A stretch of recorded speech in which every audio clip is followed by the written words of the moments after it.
Precision is a measure or reflection of the tool being used. In the top ruler, we see each line to the nearest unit. I could guesstimate between that to the next smaller placeholder or tenths place. The lower ruler has more markings and can show more precision. Each mark is to the nearest tenths, so I could guesstimate between the tenths or to the hundredths place. Let's draw a line and measure with each ruler. The top ruler shows that the mark is between 2 and 3. I will guess to the nearest tenths and record as 2.5. The 5 was estimated or is uncertain. On the bottom ruler, we see that the line marks between 2.4 and 2.5, so I can guesstimate to the next place or hundredths place and record as 2.49. In this case, the 9 is uncertain. So the uncertainty of a measurement is a reflection of the last number that you wrote. And we express it simply by telling someone the placeholder value. For example, if a measurement of 55.5 grams is taken, we see that the last number recorded was a 5 and it was estimated. It is in the tenths place, and so the uncertainty is written as plus or minus 0.1 gram, the placeholder value of the 5. We can tell from this measurement that the 5 in the units column was truly measured. So the marks on the tool used were to each units place, showing a value between 55 and 56, each mark to the ones. A second example, 0.0062 meters. The last number written is the 2, and it is uncertain. Its placeholder value is the 10,000ths. So the uncertainty is 0.0001 meters. The 6 was truly measured, indicating the tool had marks to the nearest 1,000. Our final example of 35 liters, the 5 is the last number written, showing that it is uncertain. Its placeholder value is units, so the uncertainty is plus or minus 1 liter. It doesn't matter what number is in the units place, we are simply telling the placeholder value. The tool used shows that the last measured number was a 3, indicating a beaker that might have been to the nearest tens, showing each mark as illustrated here. The uncertainty would be plus or minus 1 liter.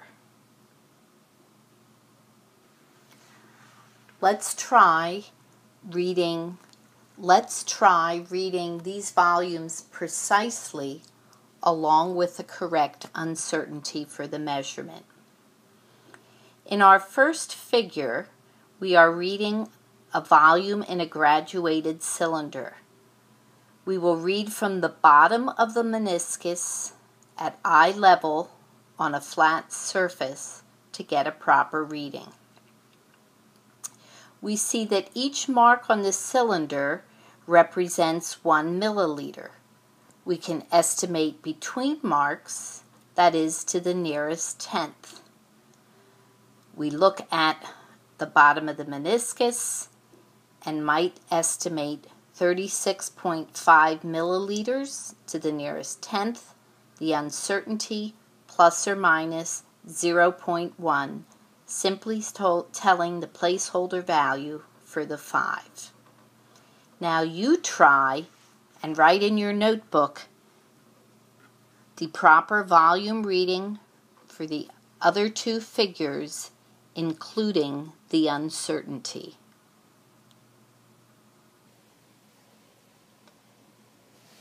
Knowing the uncertainty of a measurement all by itself is important, but of greater significance is comparing the uncertainty to the measurement itself, known as the relative uncertainty.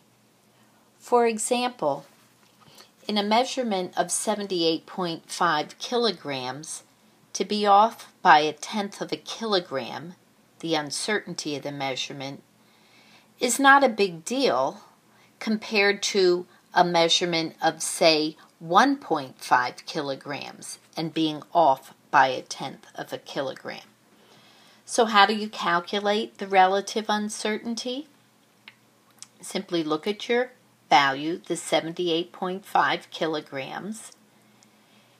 The uncertainty, the 5 is in the tenths place, so it's 0.1 kilogram, and you divide that by the measurement itself, in this case the 78.5 kilograms, to get a relative uncertainty of 0.00127.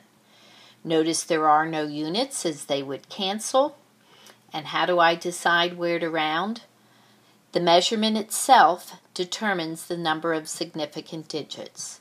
So I would want 3, as uncertainty is an exact value and would have an infinite number of significant digits.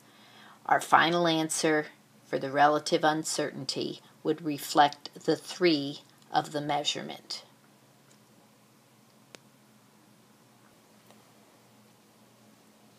So precise tools should allow me to get repeatable data. But how good is it?